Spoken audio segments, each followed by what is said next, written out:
এ মুসলমান, একটা ঘটনা বলে শেষ করে দিব ভাই।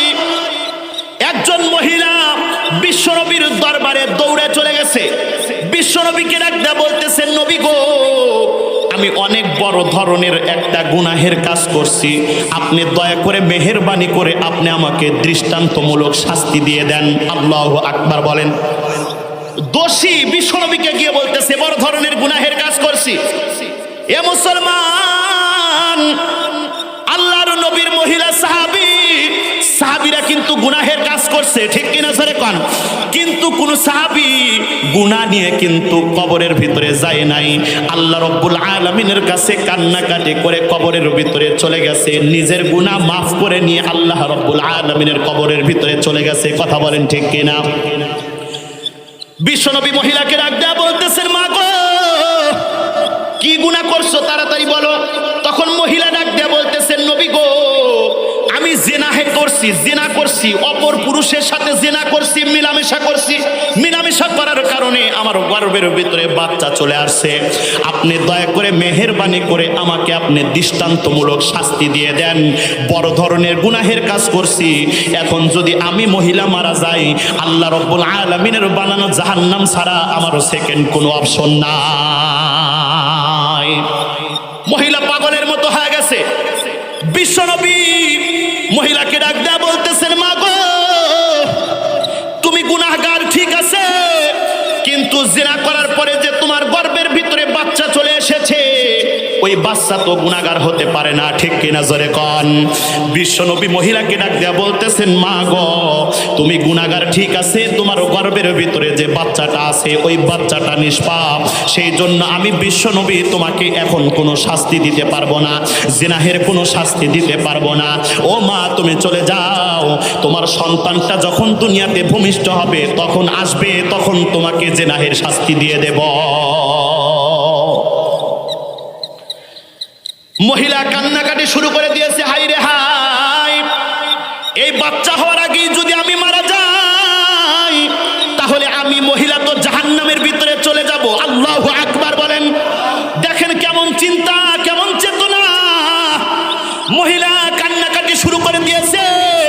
বিশ্বনবী বলতেছে, তুমি চলে যাও, যখন তোমার সন্তানটা ভূমিষ্ঠ হবে তখন তুমি আসো। মহিলা এবার বাড়িতে চলে গেছে। মুসলমান, মহিলার রাত্রে আর ঘুম ধরে না, দিনেও ঘুম ধরে না, সব সময় কান্নাকাটি করে কার কাছে? আর জোরে কোন, জোরে কোন। এ মুসলমান, সময় মতো মহিলার বাচ্চা হয়ে গেছে। মহিলা এবার ছোট্ট বাচ্চাটাকে কোলে নিয়ে বিশ্বনবীর দরবারে এসেছে। বিশ্বনবীকে ডাক দেয়া বলতেছেন, নবী গো, যেই বাচ্চাটার জন্য আপনি আমাকে জিনাহের শাস্তি দেন নাই, ওগো নবীজি, এই যে আমার বাচ্চাটা দুনিয়ায় ভূমিষ্ঠ হয়েছে, আপনি দয়া করে মেহেরবানি করে এখন আমাকে আমার জিনাহের শাস্তি আপনি আমাকে দিয়ে দেন। আপনি যদি আমাকে জিনাহের শাস্তি দিয়ে দেন তাহলে আমার বিশ্বাস, আমি মৃত্যুবরণ করলে আল্লাহ রাব্বুল আলামিনের বানানো সুন্দর জান্নাতের ভিতরে ঢুকতে পারবো। এখন তো জিনাহ করার পরে আমাদের কিছু মনেই হয় না, ঠিক কিনা জোরে কোন? এখনকার যুবকেরা কথাই কথাই জিনা করে, এই যে মুখ দিয়ে খারাপ কথা বাইর করে, এইটা কিন্তু কবিরা গুনাহ, এইটাও একটা জিনাহের গুনাহ, ঠিক কিনা জোরে কোন? খারাপ দিকে তাকায় থাকে, সুন্দরী মেয়েদের দিকে তাকায় থাকে, এইটা হচ্ছে চোখের জিনা। খারাপ কথা কান দিয়ে শোনে, এইটা হচ্ছে কানের জিনা। হাত দিয়ে খারাপ কাজ করে, মহিলাদের দিকে তাকায়, মহিলাদের শরীর স্পর্শ করে, এইগুলো হচ্ছে হাতের জিনা। কথাই কথাই প্রত্যেকটা কাজের ভিতরে আমাদের অনেক সময় গুনাহ হয়ে যায়, ঠিক কিনা জোরে কোন? মুসলমান ভাই, মহিলা বিশ্বনবীকে ডাক দেয়া বলতেছেন, বাচ্চা হয়ে গেছে, এখন আপনি আমাকে শাস্তি দিয়ে দেন। বিশ্বনবী বলতেছে, বাচ্চা হয়েছে ঠিক আছে, একজন বাচ্চার মায়ের প্রতি হক আছে না নাই? বিশ্বনবী মহিলাকে ডাক দেয়া বলতেছেন, মা গো, হাউলাইনি কামিলাইন। আল্লাহু আকবার বলেন। বিশ্বনবী মহিলাকে ডাক দেয়া বলতেছেন, মা গো, এখন তোমার সন্তানের তোমার প্রতি একটা হক আছে, তোমার স্তনের দুধ তোমার সন্তান 2 বছর পান করবে। কয় বছর? আরো জোরে বলেন।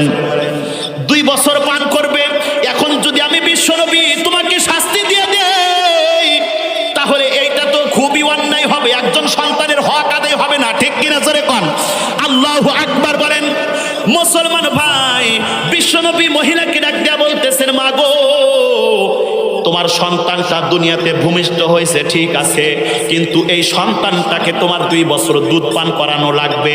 এই 2 বছর যদি দুধ না পান করাও আর আমি যদি তোমাকে শাস্তি দেই, তাহলে কঠিন হাসরের ময়দানে আল্লাহ রব্বুল আলামিনের কাঠগড়ায় আমাকে দাঁড় করানো হবে।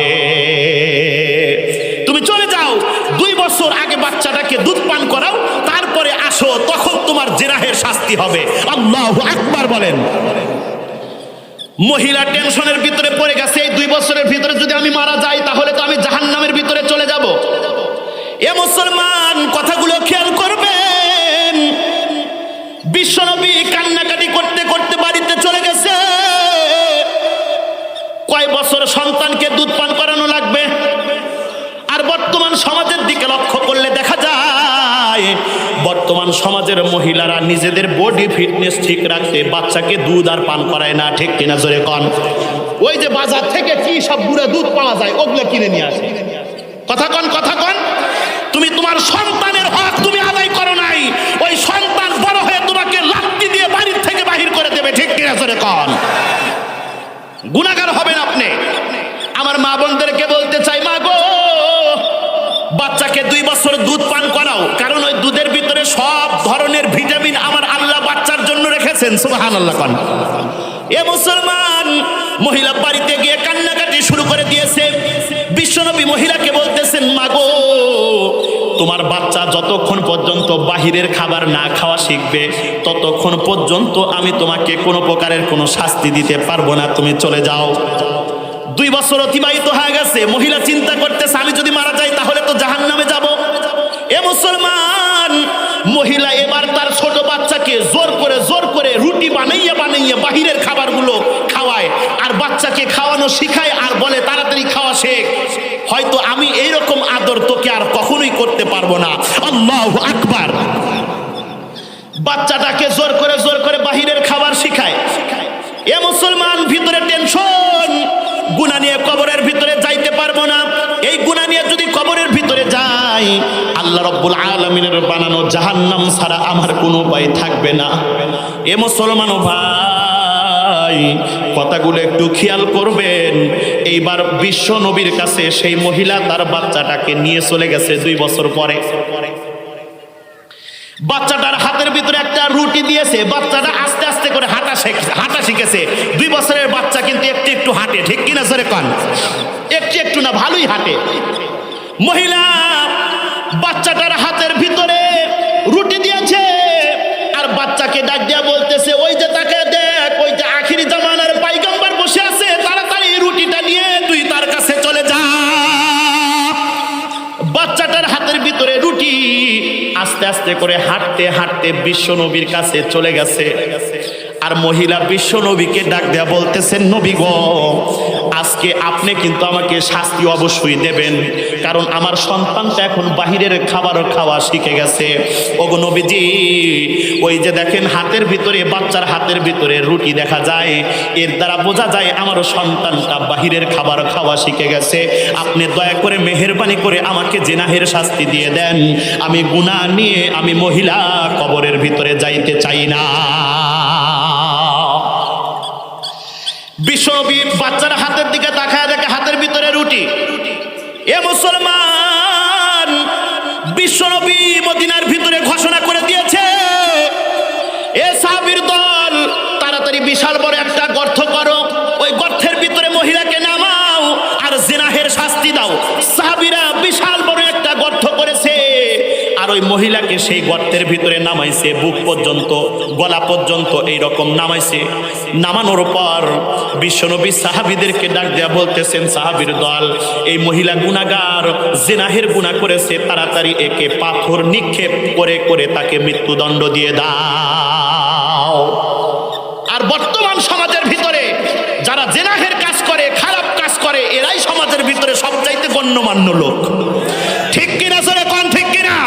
আজকে যদি বাংলাদেশের ভিতরে যদি কোনো জিনাকারীকে দৃষ্টান্তমূলক কোরআন হাদিস অনুযায়ী যদি শাস্তি দিত, একজন যুবক, একজন গুনাহগার কখনো জিনা করার সুযোগ পাইতো না, সাহস পাইতো না, ঠিক কিনা জোরে কোন? মুসলমান ভাই, মহিলাকে বুক পর্যন্ত মাটির ভিতরে রাখছে। এবার সাহাবীরা পাথর নিক্ষেপ করা শুরু করে দিয়েছে। বড় বড় পাথর ওই মহিলাকে নিক্ষেপ করে যতক্ষণ পর্যন্ত রূহ না বের হবে। বিশ্বনবী বলতেছেন পাথর নিক্ষেপ করো। সাহাবীরা এরকম জোরে জোরে বড় বড় পাথর ওই মহিলার দিকে নিক্ষেপ করতেছে। মহিলার শরীর থেকে রক্ত ফিঙ্কি হয়ে বাহির হয়ে যাইতেছে। এ মুসলমান, হাদিস শরীফের ভিতরে বিশ্বনবী বলেন একজন সাহাবী ওই মহিলার পাশে দাঁড়িয়ে জোরে পাথর নিক্ষেপ করছে। এ পাথর নিক্ষেপ করার পর মহিলার শরীরের ভিতর থেকে রক্ত ছিটে এসে ওই সাহাবীর জুব্বাতে লেগে গেছে, শরীরে লেগে গেছে, কাপড়ে লেগে গেছে। সাহাবী রাগান্বিত হয়ে গেছে, হাই রে হাই, একটা পাপিষ্ঠ জিনাকারীর মহিলার শরীরের রক্ত আমার পাঞ্জাবির সাথে লেগে গেছে, আমার কাপড়ের সাথে লেগে গেছে, এইটা কি হলো? এরকম সাহাবীটা রাগান্বিত হয়ে গেছে যে একজন গুনাহগার মহিলার শরীরের রক্ত আমার শরীরের সাথে রাখছে, তাহলে আমিও তো গুনাহগার হয়ে গেছি। বিশ্বনবী সাহাবীকে ডাক দেয়া বলতেছেন, রাগান্বিত হোস না, যেই গুনাহগার মহিলাকে তোরা পাথর নিক্ষেপ করেছিস, এ সাহাবী, যেই গুনাহগার মহিলাকে তোরা পাথর নিক্ষেপ করছিস আর যেই গুনাহগার মহিলার শরীরের রক্ত তোর শরীরের ভিতরে রাখছে, ওইটা গুনাহগার মহিলার রক্ত নয়। ওই মহিলা এত বেশি আল্লাহ রব্বুল আলামিনের কাছে কান্নাকাটি করেছে জিনা করার কারণে, এত বেশি কান্নাকাটি করেছে, এত বেশি গুনাহ মাফ চাইছে, এর তওবাটা আল্লাহ রব্বুল আলামিনের কাছে এত পছন্দনীয় হয়েছে। এই মহিলার একটা তওবা যদি সারা গ্রামের ভিতরে বন্টন করা হয়, তাহলে পুরা গ্রামের মানুষেরা এই মহিলা একবার তওবা করার কারণে সমস্ত গুনাহগারেরা আল্লাহ রব্বুল আলামিনের বানানো জান্নাতের ভিতরে ঢুকে যাবে। নারে তাকবীর!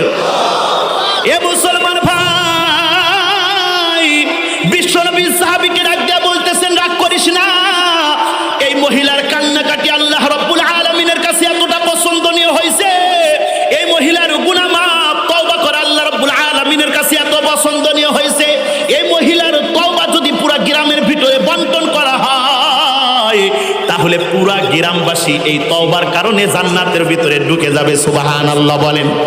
এ মুসলমান, সেই জন্য বিশ্বনবী বলেছেন, মান বাকা মিন খাশিয়াতিল্লাহ হারামাল্লাহু আলাইহিন নার। আল্লাহু আকবার। বিশ্বনবী বলেন, যে ব্যক্তি আল্লাহর ভয়ে কান্না করবে, আল্লাহ রাব্বুল আলামিনের কাছে গুনাহ মাফের জন্য কান্না করবে, আল্লাহ রাব্বুল আলামিন ওই ব্যক্তির জন্য জাহান্নামের আগুন হারাম করিয়ে দেন।